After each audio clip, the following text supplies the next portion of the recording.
Oh, there's new stuff on here from the hackathon.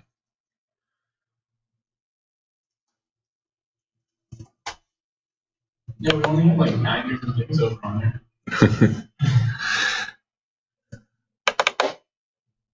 The really fun part is when you got like 6 different scenes going on and you open the wrong one and you have them nested inside other scenes. And then it screws up the entire project. And you want to go in and delete like a bunch of folders and you're like, why am I deleting folders? I hope this doesn't break it.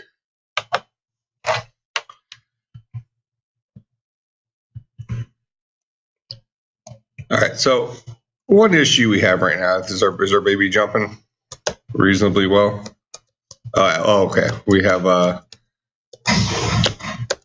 so we were supposed to, even though I don't think I actually put this in the instructions, but I announced it in class, we were supposed to have our fix the case of the baby being able to like double, triple, quadruple jump, that kind of stuff, right?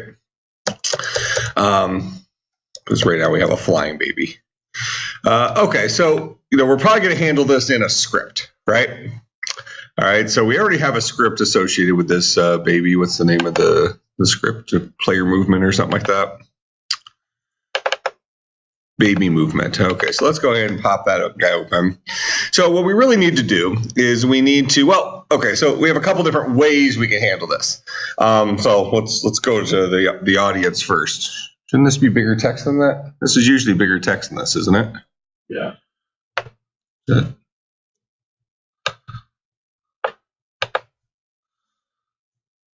Somebody log out of, I bet you they changed the settings. Who was using this? Was this Brennan using this? I blame Curcio. Account setting? I didn't do any coding on my computer. Well, while I'm doing this, go ahead and somebody tell me what was your approach to keeping the double jump from occurring? Probably several different ways you can go about it, but what was the way the approach you took?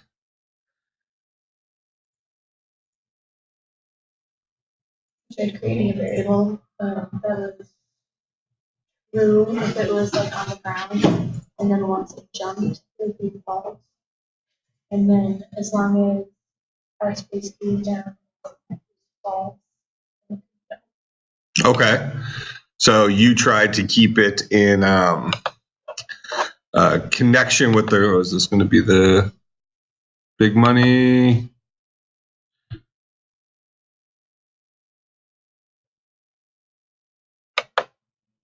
Okay, that helped. Maybe a little bigger.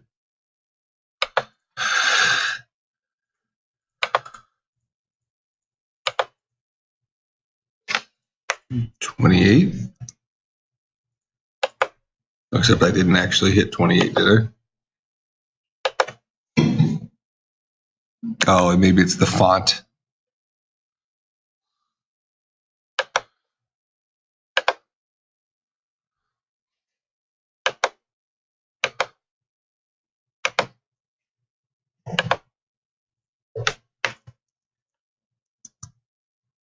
The fonts don't go bigger than.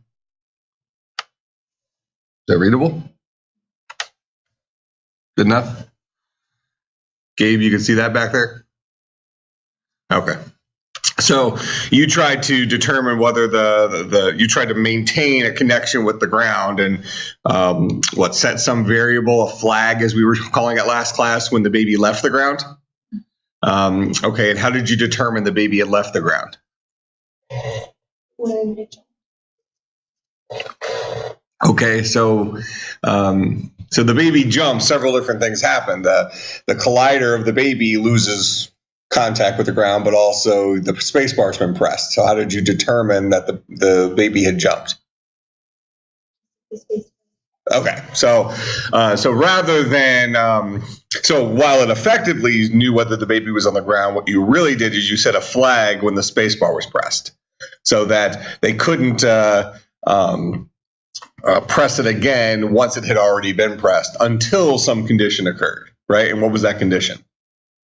What had to happen for them to be allowed to hit the space bar another time? And the ground would have to be. Okay, so kind of two pieces to this, right? So one, when you hit the space bar, if the space bar hadn't previously been pressed, you're going to have some flag, right, for keeping track of whether we hit the space bar. The baby goes up. We're going to mark the space bar as currently being pressed. So if we press it again, it's not going to allow that. So we're going to have to wrap the code we currently have for jumping in an if statement. Then outside of that, when do we unmark that flag? When the baby comes back down and recollides with the ground, we're going to unmark that flag, which then allows us to hit spacebar again. Okay, so let's start with the first part. So in baby movement, we're going to create a private bool. Maybe call this guy is jumping. We'll start this guy off at false.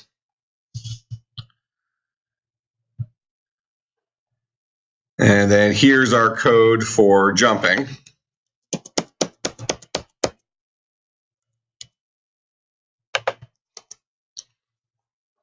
So really, if the space bar is pressed and we're allowed to jump.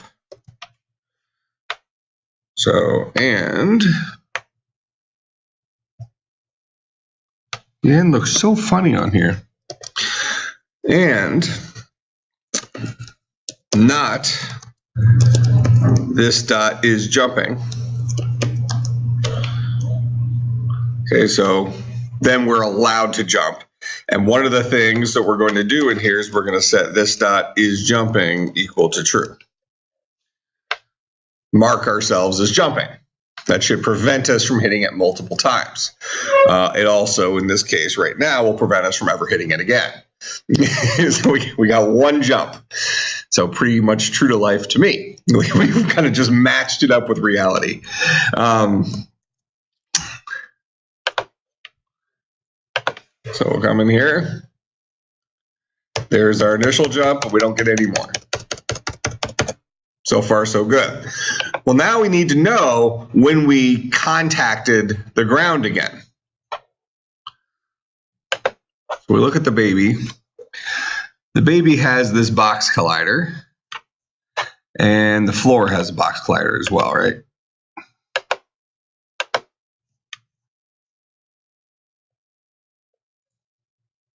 Yeah, floor has a box collider. The floor is not a rigid body. The baby is a rigid body, correct? Yes. All right, so I'm going to just try something here real quick. This would be the ideal way of handling it. No. Okay, so we need to know when the baby has recollided with the ground. How do we do that? There's a method you can use on ColliderEnter 2D. Okay, so you'll have to get access to the, well, you probably won't actually have to have access to the component, but you want to know, so if we go into baby, so this is more of kind of a cheat because we haven't looked at this, but that's okay. So it's called ColliderEnter. On ColliderEnter. Oh, on ColliderEnter. You need the 2D here. So that guy. So on ColliderEnter 2D, this you can only put this on a dude ball. It'll let you put it on anybody, but it's only going to actually get called if you have something that has a collider component to it. So on CollisionEnter, we're going to do this another way as well on that in a minute. So on CollisionEnter 2D, we'll go ahead and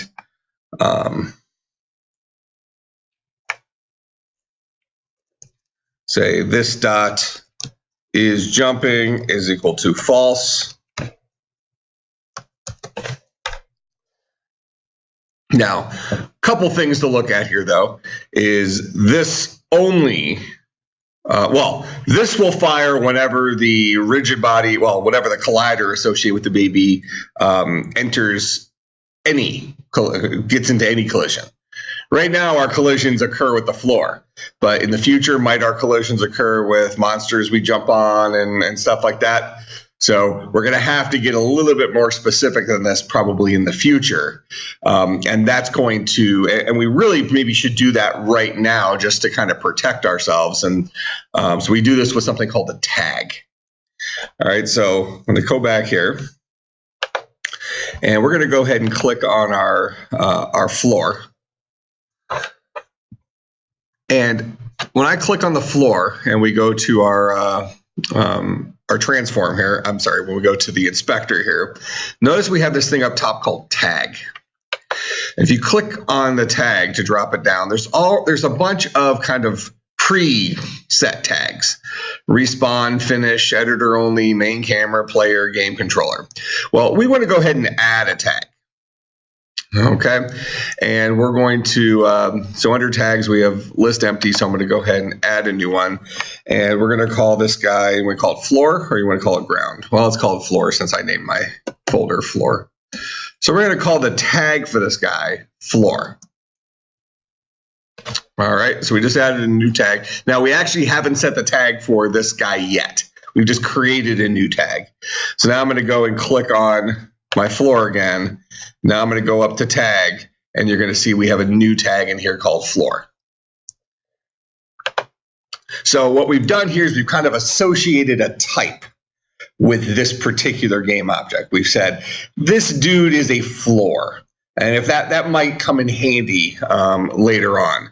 So now what we're going to do is we're going to go back into our code, and we're only going to set this as jumping. I'm just going to cut this for a second. We're going to say if the dude we're colliding with, collision,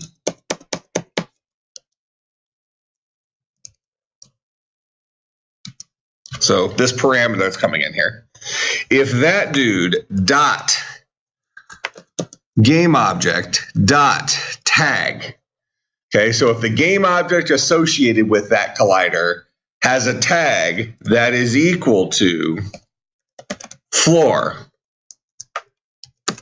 then we can go ahead and turn jumping to false. Now, for right now, it won't work any different than it would have had we not wrapped in that. But what this does is it protects us in the future when we have new things that we can jump on. Maybe we hit something that's, you know, like if you think back to Mario Brothers, the kind of the turtles that are kind of the mini flyers, right? That can kind of jump high, and you could actually jump on one when it was in midair.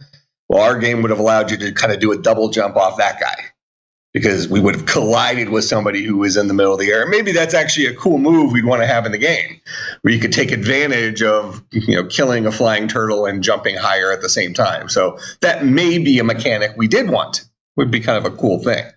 But in general, I would say a good, since our game is kind of growing, a good programming practice for us would be to make things as restrictive as possible and then loosen those restrictions later on. Otherwise, what do you, especially as our game gets larger and larger, what ends up happening? We end up having these kind of over-encompassing rules, and we get these strange behaviors in our game without really realizing why we had a strange behavior. So, you know, we're doing jumping really, really early in the game. If we go down the line, 6 months, let's just say, and all of a sudden we just add this new feature of the game, this new kind of enemy or something like that, and all of a sudden our players having weird behaviors, we might not connect that back to the jumping component of our player, right? Enough time has passed, it's not fresh in our mind, that kind of stuff. So make it restrictive at first, where our player's jump only gets reset off of floor. And then if we need to add some additional features in later to this, we can.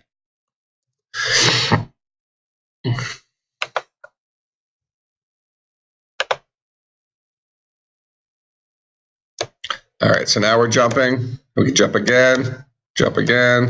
I can't jump when I'm in the air.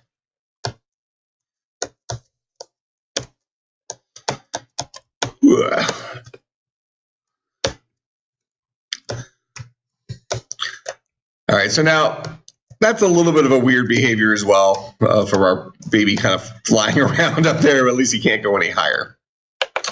And we'll come back to that, because that's probably going to be something we want to fix as well. Okay, so this is one approach.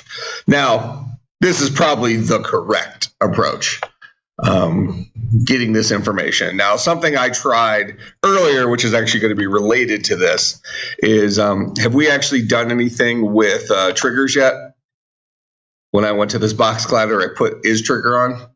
We haven't actually done anything programmatically with that. So something you can do is when, if you set the baby as a trigger. So first of all, let's look at the behavior. So I went to the baby, we went to the box collider for the baby, and I changed this guy to be a trigger. Okay. Now, what trigger says is don't respond using natural physics. Instead, call back the function in the in the program to give you this to handle the logic associated with this collision. Okay. Don't use normal physics for this. So what I'm going to do is I'm going to steal this code from in here. We'll go ahead and rewrite this function. In a little bit, because I think this is the better function. But what I'm going to say is I'm going to say on trigger enter. All right, so on trigger enter, we can have a collider that comes in here.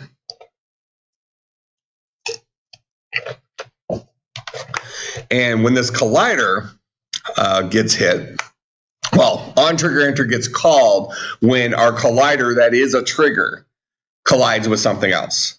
So we'll put that same code in here. Set is jumping to false. Notice that this guy is no longer, he's not called collision, he's now called other.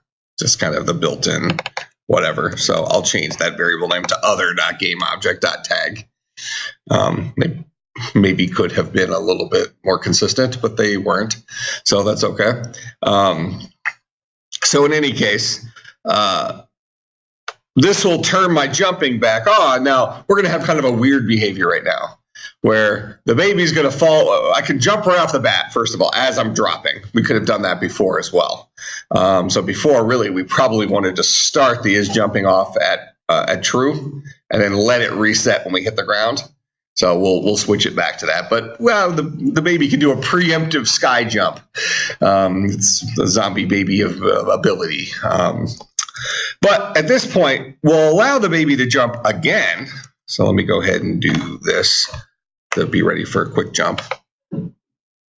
So I'm going to jump real quick. I can't jump again. Fell through. I needed to press the button again real quick. So I jump once. Baby falls through.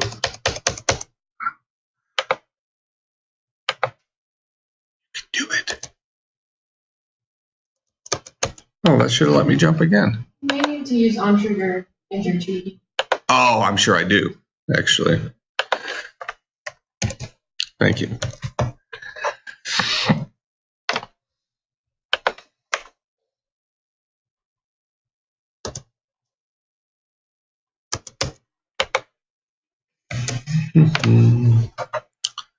Is it called the same thing? On trigger enter 2D. Should be a collider 2D. Then, yeah. Yeah.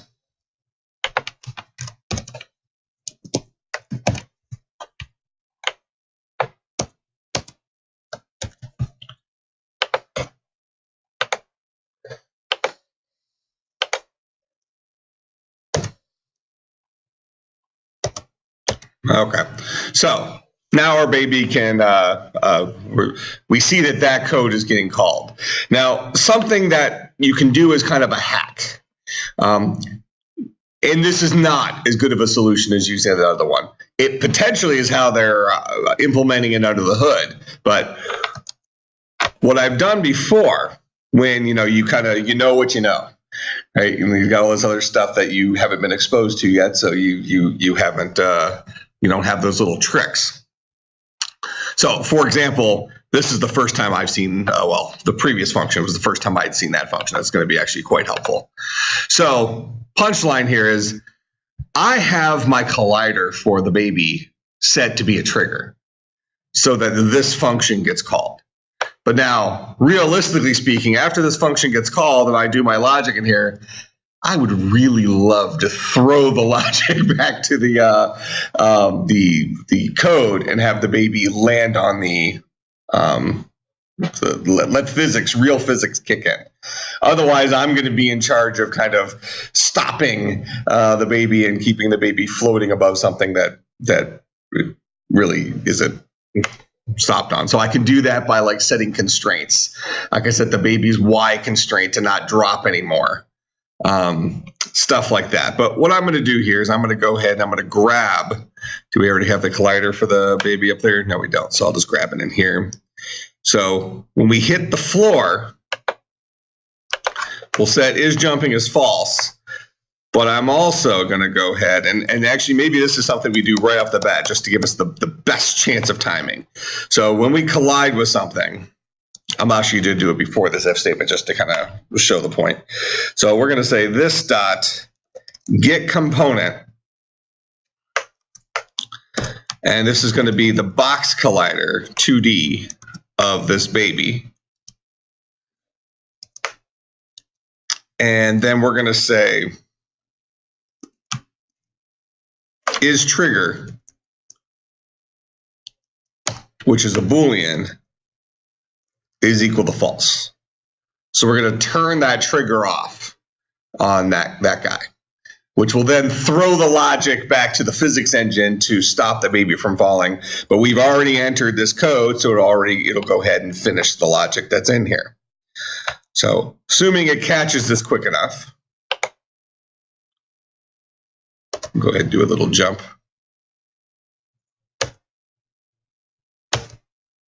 Okay, so it only did it once, right?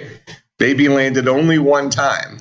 So what we really need is we need that trigger to get turned back on, but after the baby has finished colliding. So at this point, the baby has landed. Now, what I want to see here is the order in which these things happen. So if I then set is trigger to true, there's a couple of behaviors that could happen here because for a collider, you can choose whether you want it to be discrete, continuous, or like continuous dynamic, I think it is. Let's see the difference in behaviors there. So we're going to go ahead and after we stop it, we let physics take over. We'll do our logic and then we'll go ahead and turn the trigger back off. Or turn the trigger back on rather, so that this function will get called again in the future. And my hope, I click on the player, we go down to the box collider. Oh, it's actually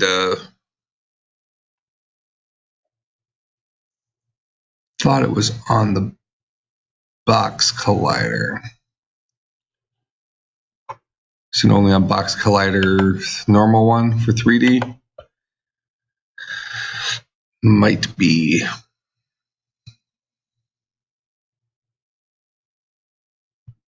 Well, so let's see what I think box collider, the 3D version of this, has a setting for how are the collisions detected, and there's 3 different ways for it to be detected. I think discrete is the highest performance one, which just says detected on initial and then turn off. Then you have continuous, which says I'm going to keep checking. Keep checking, keep checking, keep checking. And then we have continuous dynamic, and I'm not sure the difference between continuous and continuous dynamic. But let's see what happens. At the very least, we'll see the baby will fall. We may not, if the second turning the trigger back on doesn't help, if it doesn't keep the baby from falling through, we may not see a little stutter. But what should happen right now is physics should take over for the baby to stop the baby. Then we do our logic in there, and then we turn the trigger back on. So the question is, has the collision already occurred, and therefore the trigger won't fall? The baby won't fall through, but let's see what happens. Oh, fell through. Okay, so once that trigger's off, that's not going to help us again. Now, what we can do, though, is we can toggle our trigger on the space bar. And this may not be a perfect solution because this could be one of those situations where if we put some other stuff into the game, it could make this a little funky, but let's just pull it off. So when we have the trigger enter, we will set it to false, so physics will take over. Now for jump, after we add the force, I'm going to go ahead and turn the trigger back on. So we will interact with the ground again, functionally. programmatically, I guess is a better way of putting it.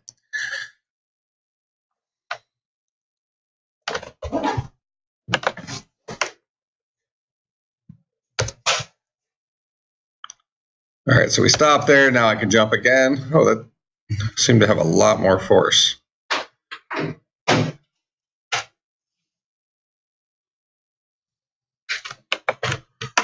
Why does that baby have so much jump force? I guess gravity's not affecting it. It becomes a trigger. Yeah. Yeah, but Not the way gravity's playing. yeah, because a trigger is on the that should deal with the box collider. So like the auto mask gets set initially when it notices it's a trigger. So I guess we could turn it on and off again on the rigid body and let it reset. That's a possibility, but I guess for right now, let's just say that this was, a reasonable enough example where if we needed to hack the, because we can certainly just modify the mask. We can grab the initial mask when it, we might need it to be a trigger initially, or not a trigger initially, grab the mask, make it a trigger. This is all in start. That way we have its real mask. So then after we've flip-flopped a trigger, set its mask back, that kind of stuff to kind of play around, assuming mass is the problem here. So there are workarounds to this, I suppose. But in any case, this would be kind of a hack approach to something being a trigger where we want to programmatically work with it, but at the same time, we also want the normal physics engine to do something with this guy. But I do like that other function.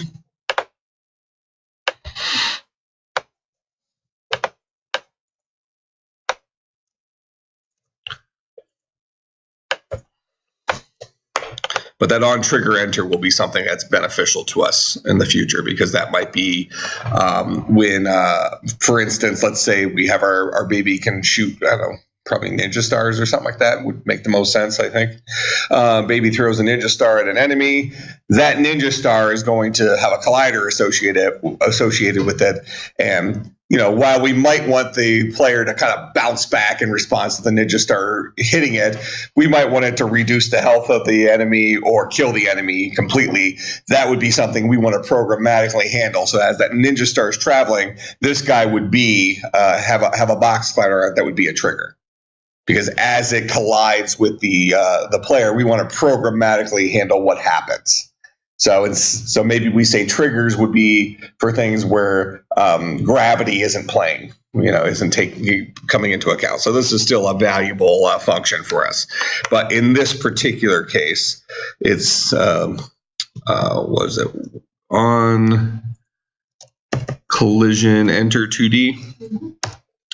And then we'll have our logic in here for whether it's the floor. That way we can specifically handle collisions with the floor. And then this guy's called collision.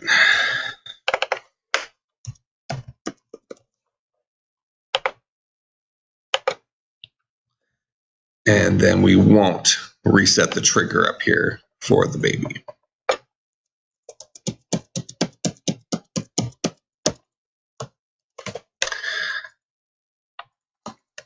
Okay.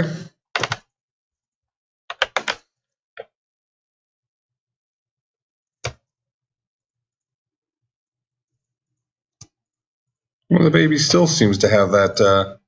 Did you take it to drop? Oh, I did not. Oh, well, the question is, why was that still? Did I even save this?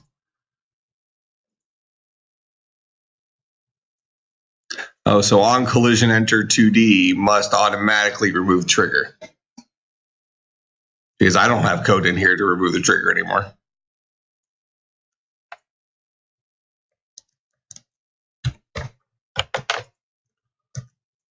Unless it wasn't saved. Trigger's off now. Actually, I'm just going to turn it back on for a second just to see what that behavior would have been in case I hadn't saved. Yeah. So that tells me that the enter 2D thing must work with the trigger. Huh?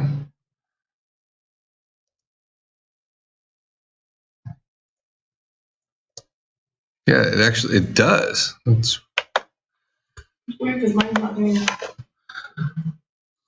Do I vector 2, there's my add force, there's my space bar.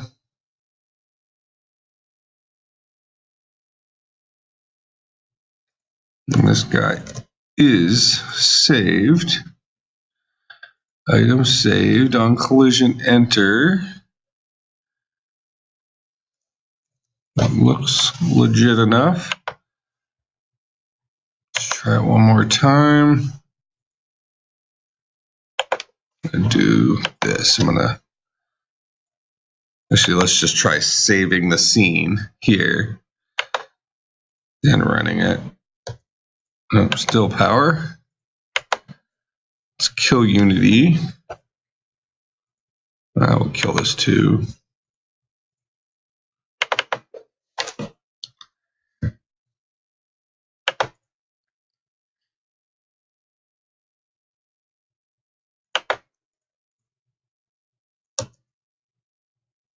Yeah, just ultra power.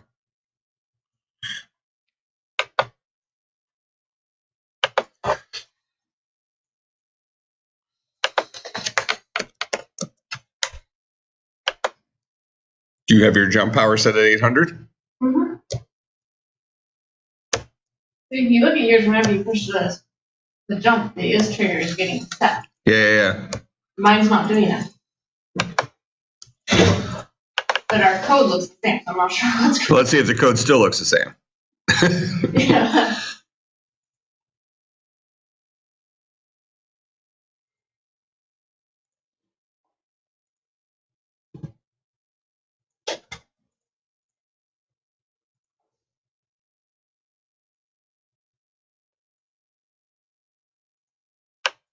Let's just take this function out for a second, save it, go back here.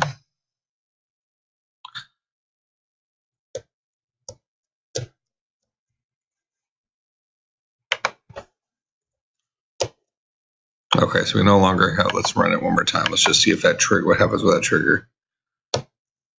Okay, no trigger right now. Put this code back in.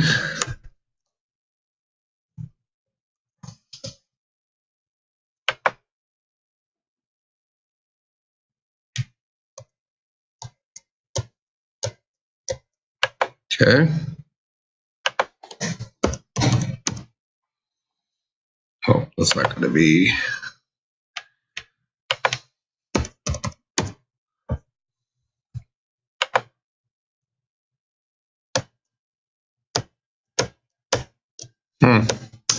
I don't know.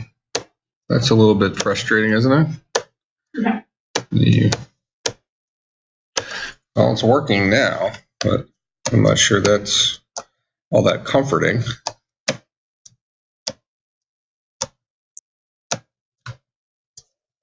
Well, hopefully we can say it's, well, you're using Visual Studio for the Mac.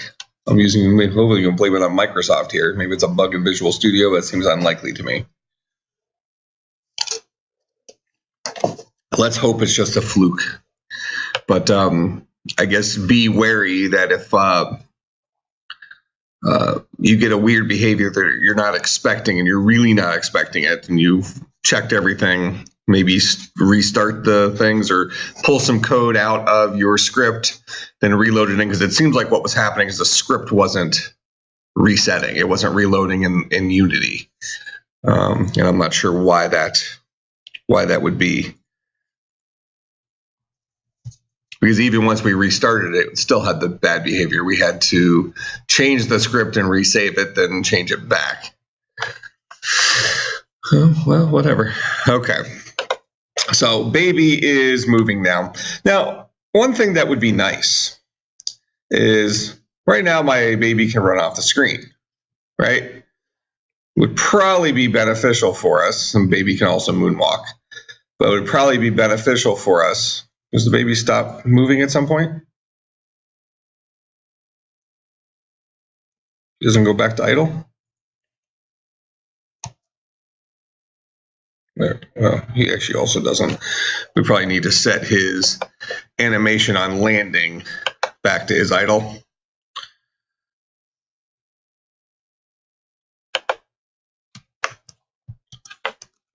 This dot nm dot set trigger. And what did we call this?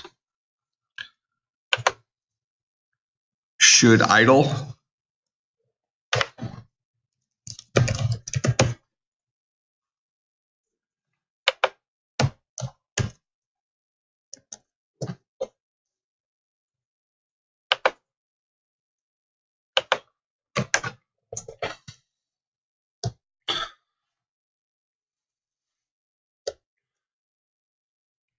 All right, so that seems to be working. But our baby's not really transitioning into running all the time.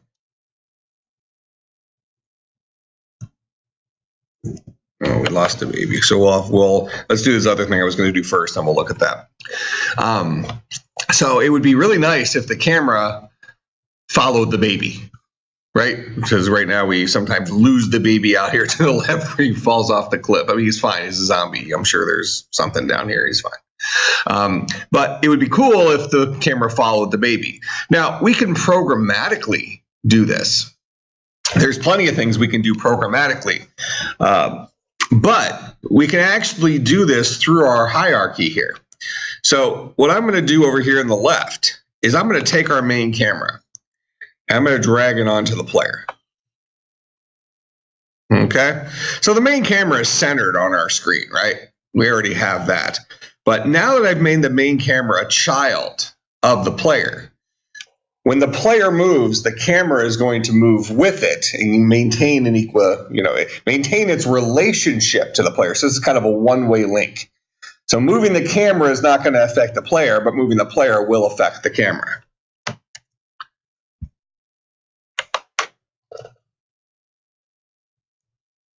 All right, so now we see that the camera follows this baby through the world. Now, we could have programmatically done that. Here, let's see what the spikes look like down here. Right, there's no spikes.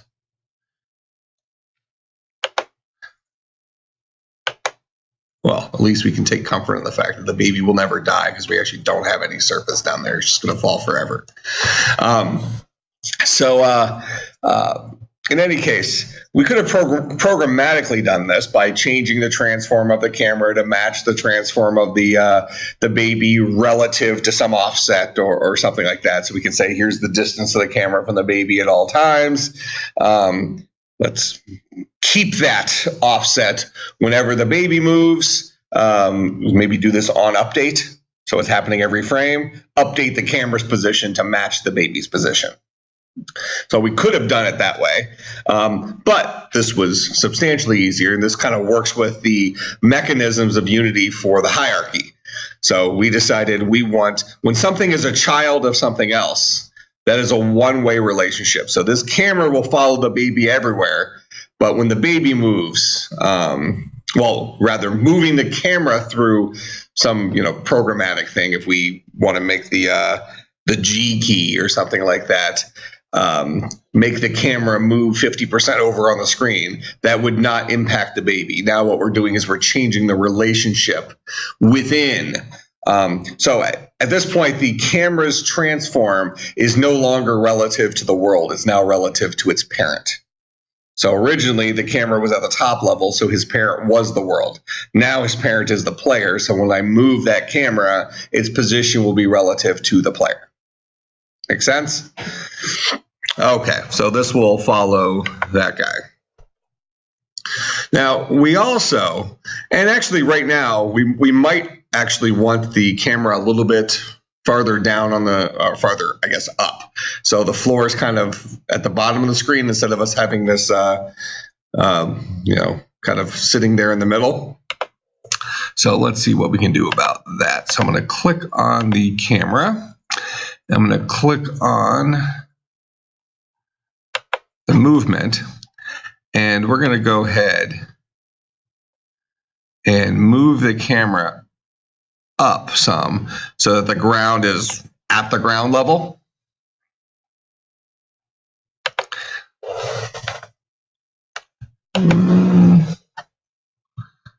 Looks like we're going to have to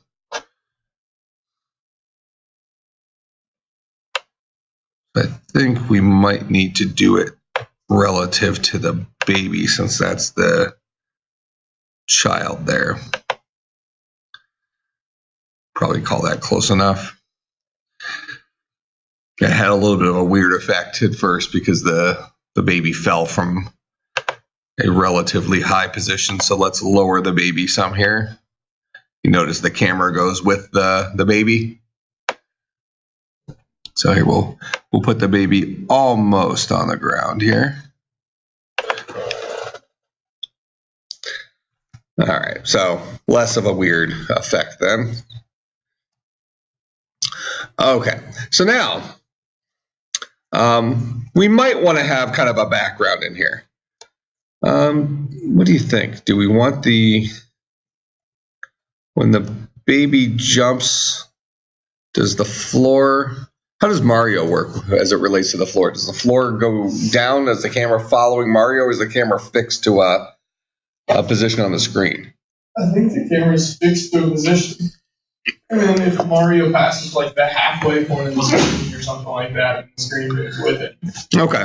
Well, so we can certainly do that, but then we'd have to do something programmatically with that, and that's okay. Let's leave it like this for right now. So what I want to look at is maybe adding a background to this, some sort of background image, and for right now, let's just do it like a solid background, like a. So let's go and find a. Well, actually, we would probably just do this from the asset store. Would be the easiest. So I'm going to go to the asset store. We're going to go to backgrounds. Well, we're going to just do a search for a background. Let's do free only backgrounds. This looks perfect. Yeah, that'd be pretty good. Kind of matches our, so we're going to do this parallax dusk mountain background.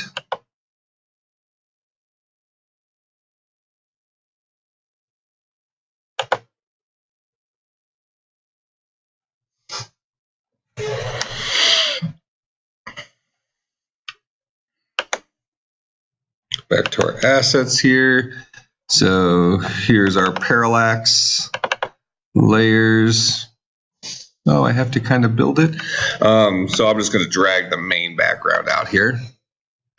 And we're going to make that guy a lot bigger. Let's make it 10 by 10. How does that look?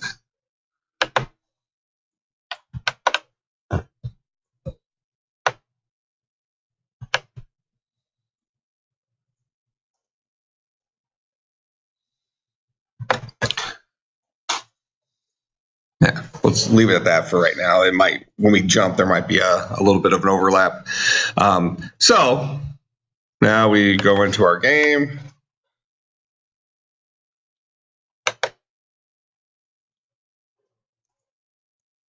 And oh, this is perfect zombie baby scene, right? This really sets the mood. All right, so now what we'd really like to happen is for us not to be able to run away from the background, right? We like the background to kind of move with us.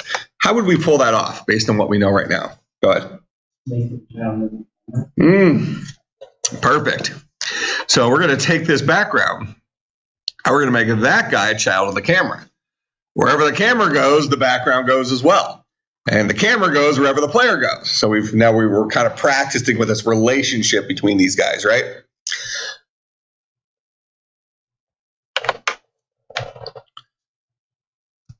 Oh, just look at that, just perfect. So good. All right, so now we want to see kind of a problem we have here. So let's say I want to select the baby.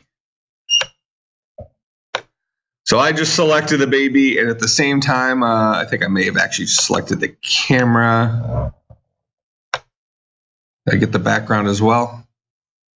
Let's just move whatever I selected. Yeah, I got all of that. Okay, so really what we'd like to happen is when we select that baby, we don't want to select the background, right? We'd like the background to kind of be separate from the baby. So what I'm going to do here is we're going to go ahead and click on this background. Now, the background is set in something called the default layer. All right, so think of this if you've ever used Photoshop and you or any sort of graphical software that's, maybe above Microsoft Paint or something, you can create multiple layers so that when you're modifying the image, you can modify individual layers at a time so that if you want one thing not to affect another, you can do that. So I'm going to click on this drop down here, and we're going to go ahead and add a layer. All right, so here's all our layers here, and you can put it wherever you want. I'm going to go ahead and add it to just I have an opening here in layer 3.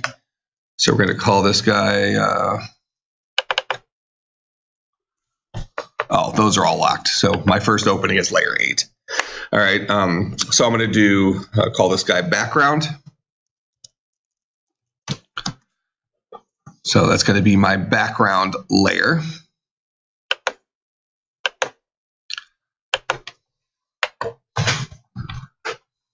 All right, now I'll go ahead and click on the background again, and I'll set his layer to background layer, like that. And now what I want to do is I want to, so let's go back, and I believe I'm still going to get the same effect. Oh, I don't want to play it. I want to try to select. I think I'm going to still get the same effect I just had, because I need to lock that layer. Yeah, I still have the same effect. All right, so locking that layer, I'm going to go into layers again.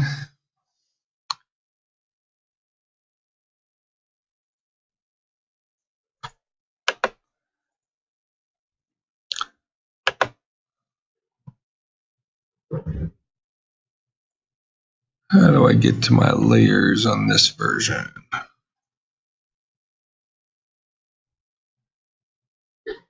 Oh, here, this will be quick enough. Unity, lock layer. Locking layers from selection in editor. So there's a screen.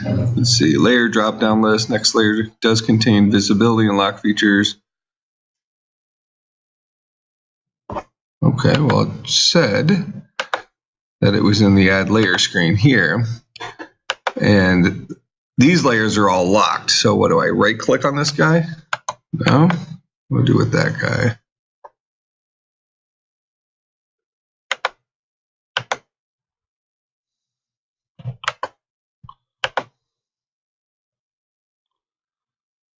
See, I'm used to there being a little lock pad thing over here in version 5.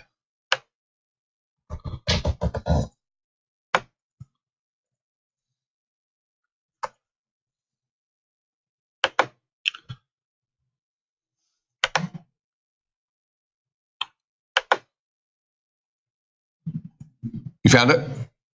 Yeah, up against the right, you've got count layers. Up and right. Oh, this guy. Background. Oh, it will. There's my little lock. Okay. So I locked the background layer, which says I can't change stuff in there. So now when I go to highlight this and then I move it, oh, didn't expect that to happen. Did it stay locked?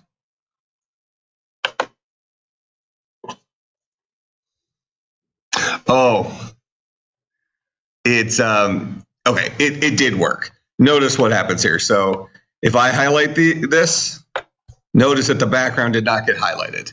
But why did it move? Why did the background move? Because over here, notice I've selected stuff. It correctly did not select that background, proving that the layer was locked. but it still moved when I drug everything that I selected. Why is that? Why did it still move based on what we learned today? Go ahead.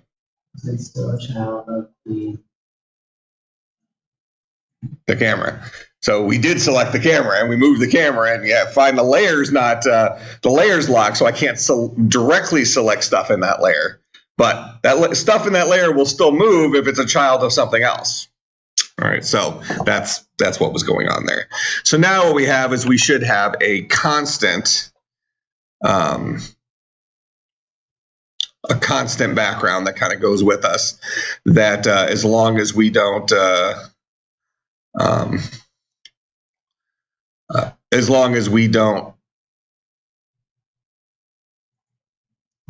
try to move the camera, the background will stay put because it's linked to the it's locked in that back layer. All right, so now we'd probably like to have something for the player to kind of jump up on or something like that. And I don't know if his jump is powerful enough to actually reach something. Well, it looks like it can get onto something. We might need to give him a little bit more horsepower for jumping. And we can certainly do something with the offset of the camera. Let's look at the camera itself.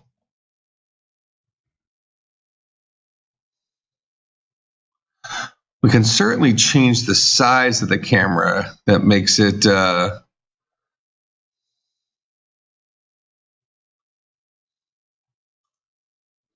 show more of the scene. At the same time, I can probably shift the camera down some,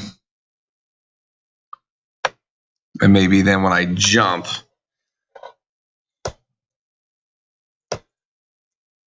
yeah, so I can probably cheat a little bit less and still pull it off.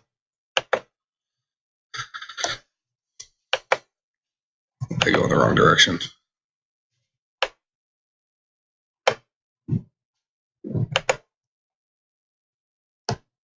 Yeah, that looks pretty good. So now as I'm running and I jump, I don't lose visual tracking of the floor. We probably do want to give our player a little bit more jumping strength.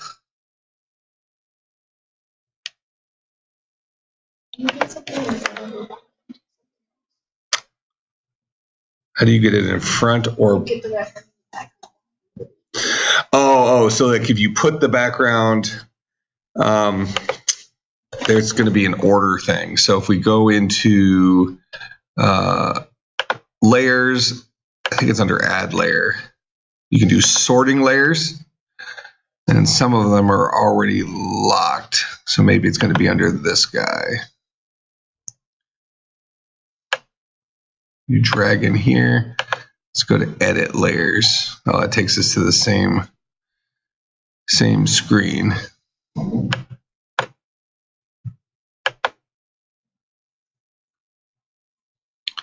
I mean, it's going to be in this order here. So what do you want to be behind what? I want my back. Right. So you don't even see the baby? Do you have your background as a child of the main camera? And you have your background layer set as background? So click on your background. Click on layer up here. Instead of default, it should say background, or you have to add a layer and make, I put it in layer 8.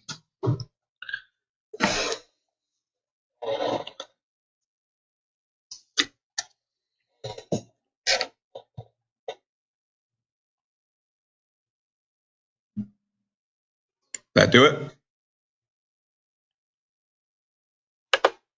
Well, now I just made that.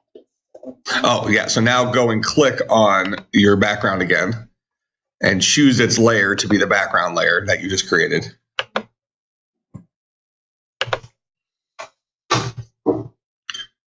And then go ahead to that layers drop down and put the little lock thing next to background. That way we can't select it anymore.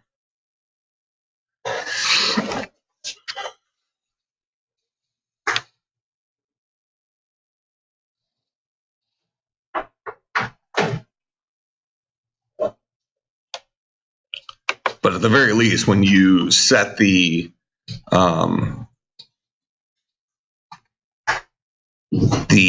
backgrounds layer to be background, it should have been behind everything. You didn't move? Okay, well, bring it up afterwards and we can take a look. It's probably something, some weird setting or something like that. Okay, so now we want to give like a platform for our player to jump up on. All right, so we already have these this idea of a floor, right? All right, so what I'm going to do is I'm going to take our current floor and we're going to go ahead and we're going to duplicate this guy. All right, we'll call it floor 1 for now. That's fine. Now I'm going to. Here's our sprite renderer. We have a number of tiles, right?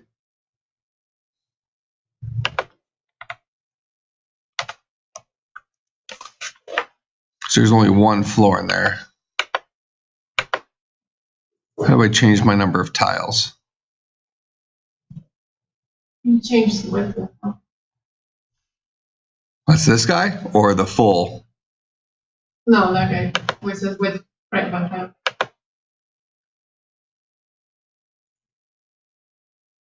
Yeah, that's what I thought I did that.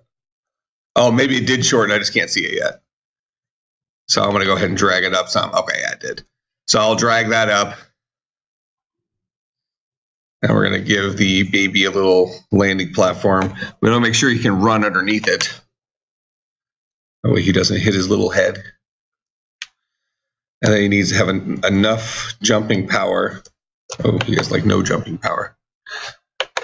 Oh, it's because our box collider. So notice I duplicated it, but now my box collider is still huge. So even though I only see a certain level of platform here, because I duplicated this guy down here where I created the big box collider all around it, I need to reset this box collider. Probably the easiest way to do that on my second floor is I'm going to just remove the original box collider. Then I'll add a new box collider 2D. Oh, that didn't really make it much better because now I still have to resize it. So I'll edit the collider. I'll just drag it to the. For some size, you can make that X the same as the size previous sprite render, and it will fit. Oh, this guy right here. So if I make that the same as. Yeah, if you set that to 1. And then, but since I moved it, it was now if I set it to 1. Because right now it's the size of a single cube. Okay, there we go. So now the baby should be able to jump because he doesn't have this box collider over his head. Now we do need to give the baby a little bit more jumping power. So if I have the baby underneath this this target here, we notice he can't jump high enough. And right now he can jump higher than where we just had him jumping, so that proved that we were hitting it. But we do need to give that baby some more jumping power. So let's go ahead and set it to maybe 1,000.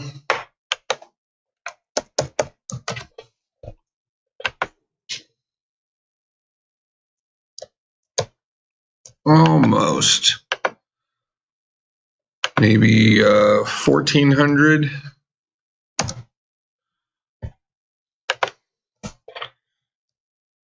So we want him to be able to get up there, but not. Oh, see, we just. Well, the double jump's technically out, but since that thing is a floor, because we added a thing for the baby only to be able to jump when it hits a floor. Well, I don't know. Maybe. Was in the edge. Yeah, that's actually interesting. I'm getting it. Yeah.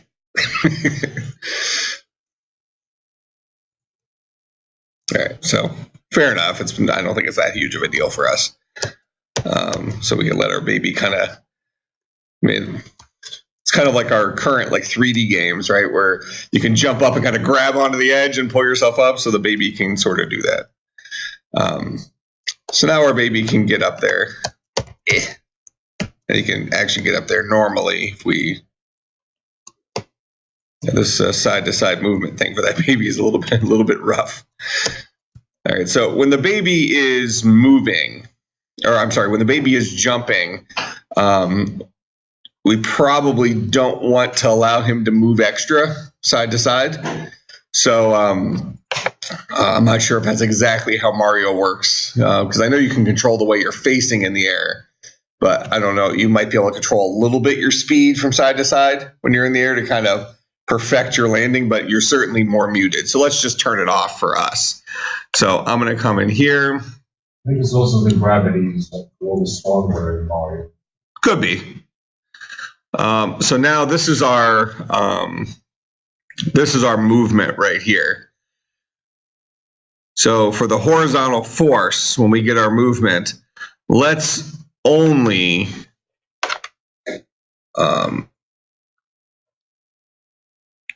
see, how will that work?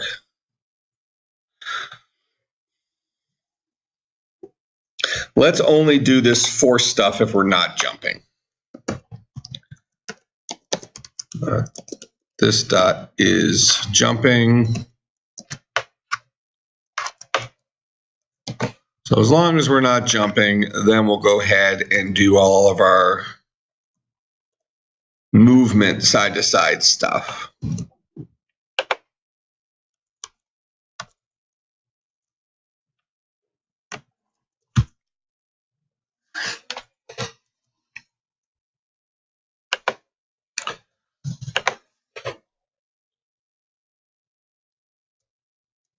All right, so now when we're up in the air, we have a little bit more control over our baby.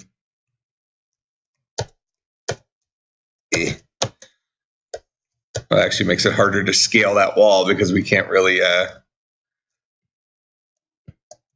yeah, I'm pretty sure Mario, if you were standing next to a thing like this, you could jump up and kind of back up a little bit. So really what we'd want to do is mute his speed a little bit. So we'll let him control. So let's go ahead and move that stuff back out of that is jumping.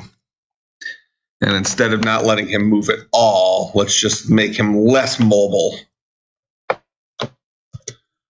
So when we actually add a force, if he's currently jumping,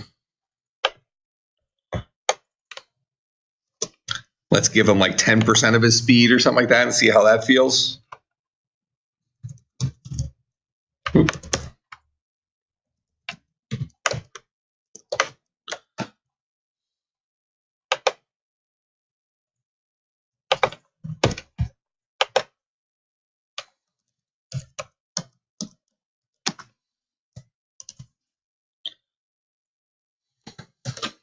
Okay.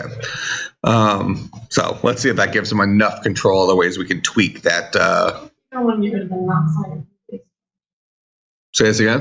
I think you don't want to get rid of Oh, yeah. When he is jumping, we're going to give him 10%. Otherwise, we're going to give him full speed.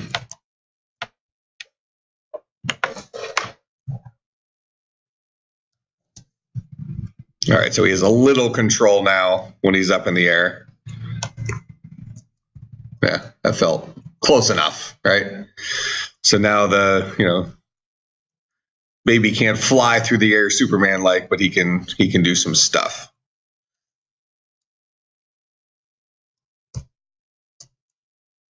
Ooh. Okay. Can you zoom out the camera a little bit, Yeah, we can set the distance of the camera.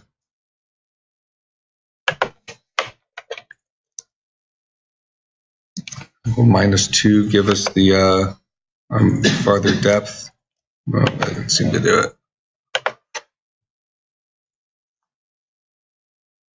We're keeping it -1, and then we're gonna move it a different way. So what I'm gonna do here for my camera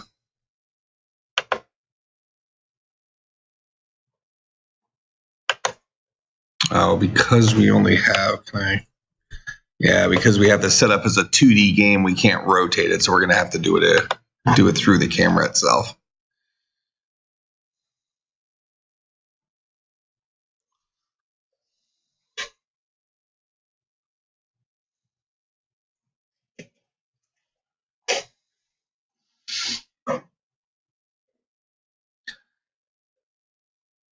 Because what we can do is if we were in a 3D scene but implementing 2D, then what we can do is we can kind of turn this sideways and just drag the camera back.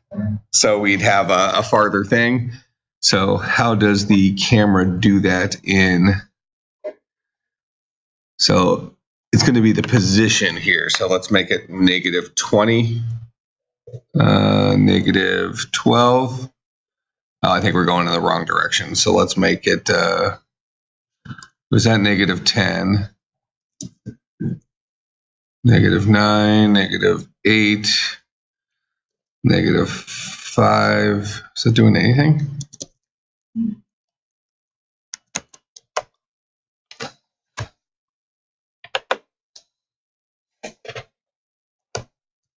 Yeah, I don't think that. So because it's in 2D, that doesn't appear to do anything. See the white square? Is that scalable?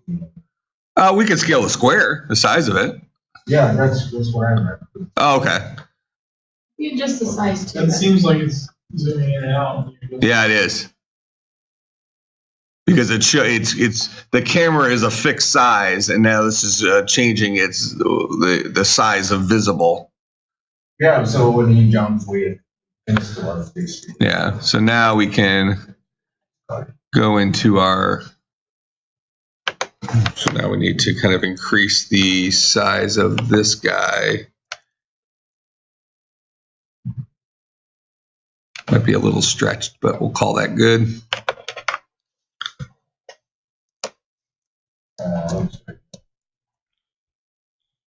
Perfect. Baby's his head. I mean, he's a zombie. They like flaps and stuff. They get stuck on things.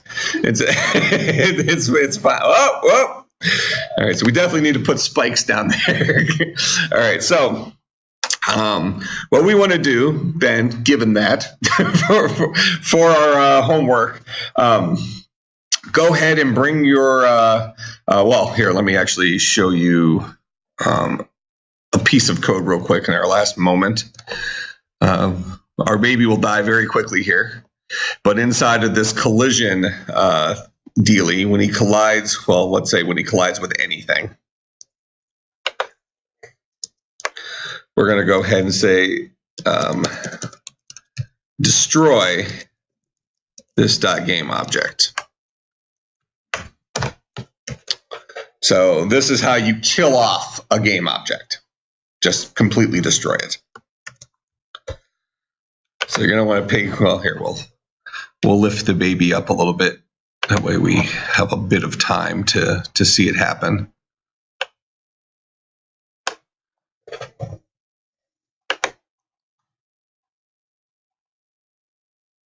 So, well, actually, that's because we destroyed the baby, and the camera is a child of the baby. He's actually completely gone, so we have no cameras rendering. But at least for a quickie thing in the last minute of class, that's how you destroy a game object. So for next class, I'll put the assignment up now. That way, I completely remember what it is.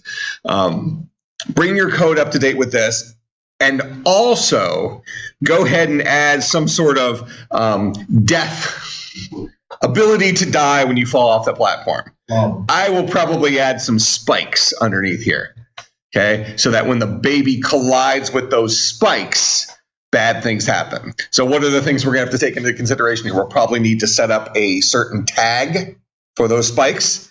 Baby does one thing when he collides with floor, does another thing when he collides with spikes or whatever the death thing is, and then destroy the baby. That make sense? Questions, comments, concerns, bribes? All right, I invite you all to the front row of chapel if you'd like to join me. No pressure, but I will be there. All right, I will see everybody when I see you. Also, make sure you check out the Slack channel. There's another hackathon being set up here for, I think, a couple weeks. This one's in Madison, so not quite as far away. If you have any specific questions about it, probably Tim is the best person to ask. If you're interested, though, join the Mad Hack channel in Slack. You can ask questions in there, but there's a link to sign up and stuff. This one's student only. But it's a pretty good experience, and I would say once we have a final number of people that are going, we'll find some way to get everybody out there. So if you don't have a car, we'll carpool and stuff. So just don't worry about that aspect of it. We'll figure out how to get you there.